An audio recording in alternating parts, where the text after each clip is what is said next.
संजय दत्त, उनका एक 2008 का एड वायरल है। एड है हेवर्ड्स 5000 सोडा का। हाँ, सोडा का, क्योंकि बियर का विज्ञापन तो कर नहीं सकते। है 2 मिनट का ये एड है और उसमें संजय दत्त ने हर वो बात बोल दी है जो गलत है। इसमें वो ऐसे मर्दों को लताड़ रहे हैं जो वैक्स करवाते हैं या फिर रंगीन कपड़े पहनते हैं या कॉकटेल पीते हैं। उनके मुताबिक मर्दों को हार्ड स्ट्रॉन्ग सोडा ही पीना चाहिए, क्योंकि यही मर्दानगी की असली पहचान है। इस एड को बड़ी बिट्स नाम के एक फेसबुक पेज ने इतिहास की कब्र से खोद कर निकाला है।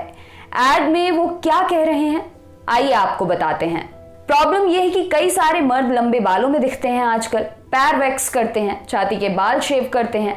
मर्दों को जिम में होना चाहिए, लेकिन वो जिम से ज्यादा टाइम पार्लर में बिताते हैं। ये मर्द सिर्फ नाम के हैं। ये कुकिंग करना चाहते हैं, बच्चों का ख्याल रखना चाहते हैं, उनको बहनजी टाइप महसूस करना है, उनकी तरह कपड़े पहनने हैं, उनकी तरह मेकअप और लोशन लगाने हैं। इनके साथ कुछ गड़बड़ है जो पर्पल पिंक कपड़े पहनते हैं। ये मैनली नहीं है, गर्ली हैं।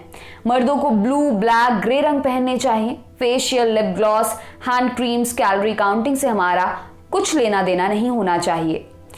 भारत के मर्दों, हम खतरे में हैं। मैनलीनेस के अपने गिफ्ट को खो रहे हैं। तो हमें बाल नहीं बढ़ाने चाहिए, अपने पैरों छाती से बाल नहीं हटाने चाहिए, दाढ़ी बढ़ानी चाहिए, लंबे साइडबर्न्स रखने चाहिए। लड़कियों की तरह स्कूटर पर नहीं, बाइक पर चलो। घर की प्लम्बिंग, दरवाजे, खिड़कियां हम खुद ठीक करें। क्रिकेट और फुटबॉल देखो, ना कि सास बहू ड्रामा। बुलडॉग लेब्रा पालो, ना कि पमेरियन पूडल। पर सबसे जरूरी कि हमें बेवकूफी भरे पिंक कॉकटेल और सिली बियर नहीं पीने चाहिए, केवल हेवर्ड्स 5000 सोडा पिएं। ये एक नई क्रांति है जो मैं शुरू करना चाहता हूं। ये है मर्दानगिरी।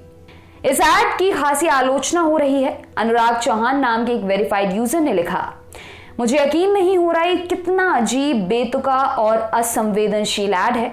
पुरुष होने की ऐसी डेफिनेशन की वजह से ही समाज में इतनी प्रॉब्लम्स हैं। कुछ लोगों ने इस एड को लेकर संजय दत्त की आलोचना भी की। कुछ कमेंट्स देखिए। सही बात है, मर्दों को खाना नहीं बनाना चाहिए, बच्चों का ख्याल नहीं रखना चाहिए और सिली पिंक कॉकटेल नहीं पीनी चाहिए।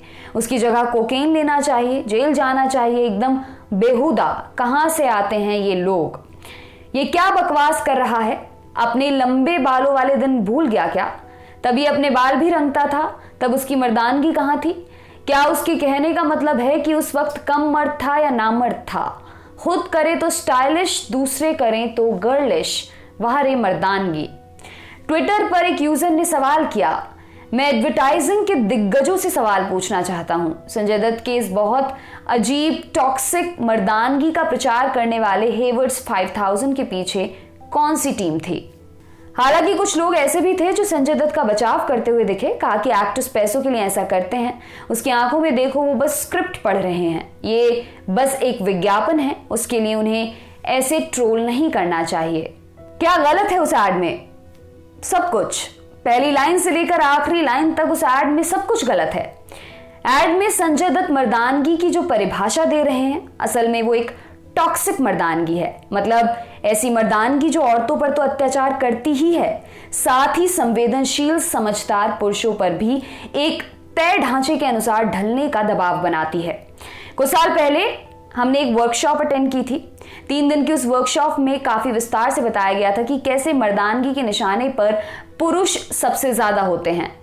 मर्द रोते नहीं, मर्द हर रसोई के काम नहीं करते, मर्द बच्चे नहीं संभालते, मर्द रंगीन कपड़े नहीं पहनते, मर्द सॉफ्ट ड्रिंक नहीं पीते, मर्द नाचते नहीं हैं, वो बस भंगड़ा पाते हैं।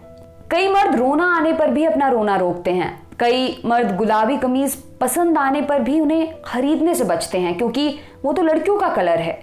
कई मर्द दूसरों के सामने अपने घर के काम करने में शर्मिंदा महसूस करते हैं। वो रसोई में खट रही या बच्चों के बीच जूझ रही अपनी पत्नी की मदद करना चाहते हैं, पर करते नहीं, क्योंकि किसी ने देख लिया तो वो क्या सोचेगा। कई फिल्में हैं जिनमें बीवी पर धौंस जमाने वाला पति हीरो बना दिया जाता है। टीवी सीरियल्स में बार बार ये दिखाया जाता है कि औरत प्रोफेशनली चाहे जो अचीव कर ले, चाहे वो जितनी थकी हो, पति के घर लौटते ही उसे गर्मा गर्म चाय बनाकर देना उसकी जिम्मेदारी है। अगर वो ऐसा नहीं करती तो वो बुरी पत्नी बना दी जाती है। बहुत याद करने पर भी 1 या 2 पुरुष किरदार याद आते हैं जो घर या ऑफिस का काम करते दिखाई देते हैं। और उनको भी कोई दूसरा किरदार क्या औरतों की तरह इन सब चीजों में उलझे हो टाइप की बातें जरूर सुना जाता है। इसलिए डियर मैन, ये अच्छी बात है कि आप में रंगों का अच्छा टेस्ट है। ये अच्छी बात है अगर आप अपनी स्किन और बालों के सौंदर्य पर ध्यान देते हैं। इसमें कोई बुराई नहीं कि आप सॉफ्ट ड्रिंक्स पीना पसंद करते हैं। इससे अच्छा क्या होगा कि आपका बच्चा आपके साथ रहना ज्यादा पसंद करता है। खाना पकाना एक आर्ट भी है और जरूरत भी। अच्छी बात है कि आप केवल सर्वाइवल के लिए नहीं, स्वाद के लिए भी खाना बनाना सीखना चाहते हैं। पेट के तौर पर आप खरगोश पालें, जर्मन शेफर्ड पालें या फिर बिल्ली, ये पूरी तरह आपकी चॉइस है और इसका आपकी मर्दानगी से कोई भी लेना देना नहीं है। इसमें कोई बुराई नहीं है अगर आपको क्रिकेट फुटबॉल में रुचि नहीं है, क्योंकि मर्द होना इस बात पर निर्भर नहीं करता कि आप क्या पहनते हैं या फिर आप क्या पीते हैं। मर्द में कितनी मर्दानगी और स्त्री में कितना स्त्रीत्व है, इन बातों का वैसे भी क्या मतलब रह जाएगा अगर हम समझदार और संवेदनशील ना बन सकें। आपके लिए खबर लिखी है हमारी साथी कुसुम ने। मेरा नाम है दिव्यांशी। देखते रहिए ऑर्डिनरी। शुक्रिया।